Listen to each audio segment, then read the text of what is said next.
முல்லைத்தீவில் தாய் ஒருவரும் 2 பிள்ளைகளும் கிணறொன்றுக்குள் இருந்து சடலமாக மீட்கப்பட்ட சம்பவம் பெரும் துயரத்தையும் அதிர்ச்சியையும் ஏற்படுத்தியிருக்கிறது. இது தொடர்பான செய்திகள் சற்று முன்னர் வெளிவந்திருக்கின்ற நிலையில் அவர்கள் தொடர்பான விவரங்கள் தற்பொழுது கிடைக்கப்பெற்றிருக்கின்றன.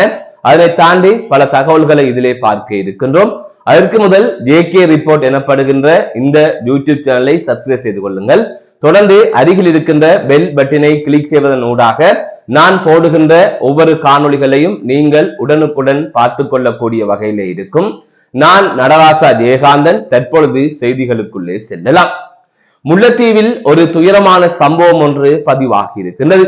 தாயும் 2 பிள்ளைகளும் இன்றைய தினம் கிணறொன்றுக்குள் இருந்து சடலமாக மீட்கப்பட்டிருக்கிறார்கள். முல்லைத்தீவு மாவட்டம் மாங்குளம் போலீஸ் பிரிவுக்குட்பட்ட பணிக்கன்குளம் எனப்படுகின்ற பகுதியில் தான் இந்த துயரமான சம்பவம் பதிவாகி இருக்கின்றது. குறித்த பெண்ணும் 2 பிள்ளைகளும் வீடொன்றில் வசித்து வந்த நிலையில் அவர்கள் வசித்து வருகின்ற வீட்டிலிருந்து 500 மீட்டர் தொலைவில் இருக்கின்ற அரச வீட்டு திட்ட பயனாளி ஒருவரின் வீடு அமைந்திருக்கின்ற அந்த காணி பகுதியில் இருக்கின்ற கிணறொன்றுக்குள் இருந்து இவ்வாறு சடலமாக மீட்கப்பட்டிருப்பதாக தெரிவிக்கப்பட்டிருக்கிறது. இன்றைய தினம் குறித்த கிணற்றுக்கு அருகிலே கைப்பை ஒன்றும் சில பொருட்களும் பொதுமக்களால் காணக்கூடிய வகையிலே இருந்திருக்கின்றது. அதன் தொடர்ச்சியாக போலீசாருக்கும் கிராம சேவகருக்கும் இது தொடர்பாக அப்பகுதியில் இருக்கின்றவர்கள் தகவல் கொடுத்திருக்கிறார்கள். அதற்கு பிறகாக கிராம சேவகர் மற்றும் போலீசார் அந்த இடத்திற்கு சென்று கிணற்றை பார்த்திருக்கிறார்கள். அப்போது கிணற்றுக்குள் சடலங்கள் இருப்பதை அவர்கள் அவதானித்திருக்கிறார்கள். அதன் தொடர்ச்சியாக மேலதிக சட்ட நடவடிக்கைகளை அவர்கள் மேற்கொண்டிருக்கிறார்கள். அதற்கமைய முல்லைத்தீவு மாவட்ட நீதிபதி சம்பவ இடத்திற்கு சென்றிருந்தார். அதன் தொடர்ச்சியாக 3 சடலங்கள் மீட்கப்பட்டிருப்பதாக தெரிவிக்கப்பட்டிருக்கின்றது. அந்த வகையில் பெண் ஒருவரின் சடலமும் 2 சிறுவர்களின் சடலமும் இவ்வாறு மீட்கப்பட்டிருப்பதாக தெரிவிக்கப்பட்டிருக்கின்றது. அதுவே இவ்வாறு சடலங்களாக மீட்கப்பட்டவர்கள் 38 வயதுடைய உஷாகரன் மாலினி எனப்படுகின்ற பெண்ணும் அந்த பெண்ணின் பிள்ளைகளான 11 வயதுடைய உஷாகரன் மிக்சா, 4 வயதுடைய உஷாகரன் சதுசா ஆகிய 2 பிள்ளைகளே இவ்வாறு சடலமாக மீட்கப்பட்டிருப்பதாக தெரிவிக்கப்பட்டிருக்கிறது. இது தொடர்பான மேலதிகமான விசாரணைகள் தற்பொழுது மேற்கொள்ளப்பட்டு வருகின்றது. இவர்கள் உயிரை மாய்த்துக் கொண்டார்களா அல்லது வேற ஏதாவது நடந்ததா என்கின்ற கோணத்தில் போலீசார் தற்பொழுது விசாரணைகளை ஆரம்பித்திருப்பதாக கூறப்படுகின்றது. இவ்வாறு 3 பேர் கிணற்றுக்குள் சடலமாக மீட்கப்பட்ட சம்பவம் அப்பகுதியிலே பெரும் துயரத்தை ஏற்படுத்தி இருக்கின்றது. மிகவும் அதிர்ச்சி தரக்கூடிய ஒரு சம்பவமாக இந்த சம்பவம் பார்க்கப்படுகின்றது. இதன் பின்னணி காரணம் என்ன என்பது தொடர்பாக தற்பொழுது விசாரணைகள் மேற்கொள்ளப்பட்டு வருகின்ற நிலையில் அது தொடர்பான மேலதிக தகவல்கள் வந்தவுடன் அதன் தொடர்ச்சியாக JK ரிப்போர்ட்டில் சில மணித்தியாலங்களில் இது தொடர்பான முழுமையான தகவல்களை நீங்கள் பார்க்கக்கூடிய வகையிலே இருக்கும். மீண்டும் ஒரு காணொலி சந்திக்கின்றேன். நான் நடராசா ஜெயகாந்தன். நேற்றைய தினம் 1983ஆம் ஆண்டு நடந்த இந்த கழுஜூலை நாளை வெள்ளையடிக்கும் நிறமாக எங்களுடைய இளங்குமரன், எங்களுடைய அமைச்சர் சந்திரசேகர் உட்பட தெற்கிலிருந்து யாழ்ப்பாணத்திலே புகையிரத்தில் இறங்கி வந்து ஒரு விழா ஒன்றை கொண்டாடி இருந்தார்கள். அது எப்படி இருக்கிறது என்றால், இந்த இவ்வளவு நாட்களிலுமே உதாரணமாக இந்த சிங்கள தமிழ் பிரச்சனை என்பது நான் நினைக்கிறேன் 1970ஆம் ஆண்டுகளிலே தமிழ் மாணவர்கள் அதிகமாக பல்கலைக்கழகங்களுக்கு போகின்றார் என்கின்ற முக்கியமான பிரச்சனை தொடர்பாகத்தான் 1970ஆம் ஆண்டுகளிலே இந்த சிங்கள தமிழ் பிரச்சனை உருவாக்கப்பட்டது. அப்போது அந்த டிஸ்ட்ரிக்ட் கோட்டா அடிப்படையில் அனுப்பப்படாமல் மாணவர்கள் மெரிட் முறை மூலம் கேம்பஸுக்கு அனுப்பும் போது உங்களுக்கு தெரியும், பாராளுமன்றத்திலே நீங்கள் போய் பார்த்தால் தெரியும், விக்கிபீடியாவில் அடித்து பாருங்கள், முதல் இந்த பாராளுமன்றத்திலே சபாநாயகர் வந்தவர் ஒரு தமிழர். ஆனால் அப்படியே 1948ஆம் ஆண்டிலிருந்து 2025ஆம் ஆண்டு வரைக்கும் எங்களுடைய தமிழினம் சிறிதாக கொலை செய்யப்பட்டு அடக்கப்பட்டு 74ஆம் ஆண்டு நாங்கள் வடக்கு கிழக்கை இணைத்து தமிழீழம் என்கிற ஒரு கோட்பாட்டை கொண்டு வந்து அதன் பிறகு 83ஆம் ஆண்டு எங்களை ஓட இந்த கொழும்பிலே கொளுத்தினார்கள் டயர் போட்டு. அதன் பிறகுதான் ஆயுதங்களை எடுத்தோம். ஆனால் நீங்களும் ஆயுதம் எடுத்த ஒரு சமூகம், நாங்களும் ஒரு ஆயுதம் எடுத்த சமூகம். ஆனால் இந்த நாட்டிலே ஒரு தீவிரவாத அமைப்பு என்று சொல்லப்பட்டது இப்போது அரசியல் செய்து ஜனாதிபதியாகவும் இருக்கிறது.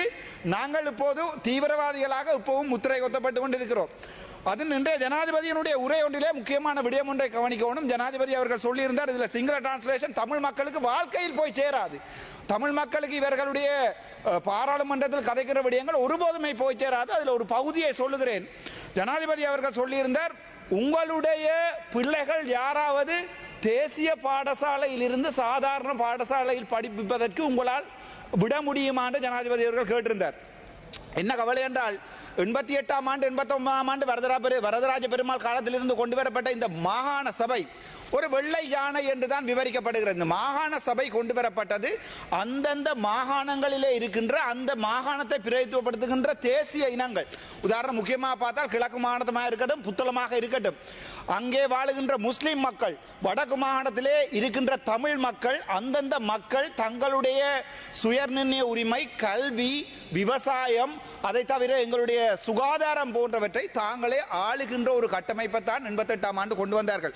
இன்றை வரைக்கும் 13வது திருத்தம் ஒருபோதுமே நடைமுறைப்படுத்தப்படவில்லை முழுமையாக. ஆனால் என்ன கவலை என்றால், இந்த காலம் காலமாக எங்களுடைய எந்த சிங்கள அரசாங்கம் எந்த நடவடிக்கையை செய்ததோ அதே நடவடிக்கையை தான் இப்போது அனுர அரசாங்கம் ஒரு வெள்ளையடிப்பை செய்வதன் மூலம் செய்து கொண்டிருக்கிறது என்றால் கழுஜூலியை மறவுங்கள்.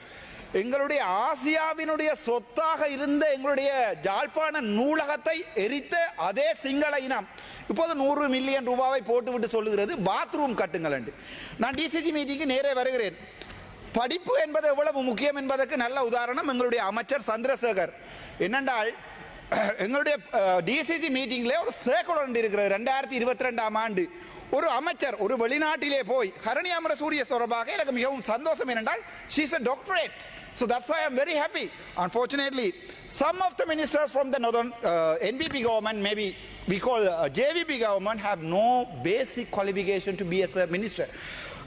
எங்களுடைய ஹரணி அமரசூரியவை நான் கேட்கிறேன், நீங்கள் எஜுகேஷன் ரிவோர்ப்ஸை கொண்டு வருவதை போன்று ஒரு அடிப்படை தகுதி ஒன்றை கொண்டு வாருங்கள். மினிஸ்டராக யார் இருக்கலாம் என்று. ஏனென்றால் ஒரு சர்க்குலர் ஒன்று அனுப்பியிருக்கிறார்கள். அதில் 26வது வகந்தி சொல்லுகிறது, ஒரு தேசிய பட்டியல் எம்பி ஒரு ஒருங்கிணைப்பு கூட்டத்துக்கு வரலாம் என்றால் அவர் அந்த கூட்டத்திற்கு வந்து தனக்கு ஒதுக்கப்பட்ட பணம் சம்பந்தமாக கதைக்கலாம் அல்லது அவரது பிரதிநிதி வரலாம் என்று 26வது பகுதி சொல்லுகிறது. ஆனால் இலங்கையிலே அதிகூடிய படித்த மாகாணம் என்று சொல்லப்பட்டு ஒரு காலத்திலே நீங்கள் குற்றி வெட்டி வெட்டி வெட்டி வெட்டி புதைச்சு புதைச்சு புதைத்து யாழ்ப்பாணத்தை இப்போது ஓலைவெளியிலே கடைசியாக கொண்டு இருக்கிறோம்.